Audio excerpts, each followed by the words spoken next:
পরম প্রেমময় শ্রী শ্রী ঠাকুর অনুকূলচন্দ্রের আলোচনা প্রসঙ্গের প্রথম খণ্ড থেকে কিছু অংশ পাঠ।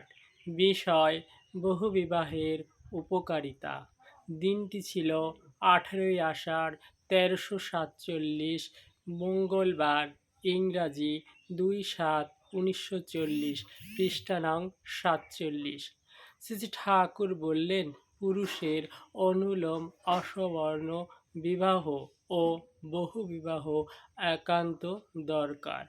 বহু বিবাহ হতে শুরু করলে নিকৃষ্ট পুরুষেরা মেয়ে পাবে না, ফলে অন্য সমাজ থেকে অনুলোম ক্রমে মেয়ে আহরণ করতে চেষ্টা করবে।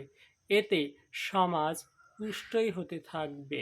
সমাজের আত্মীকরণ ও আপ্তীকরণ ক্ষমতাও বেড়ে যাবে। জয় গুরু, বন্দে পুরুষোত্তম।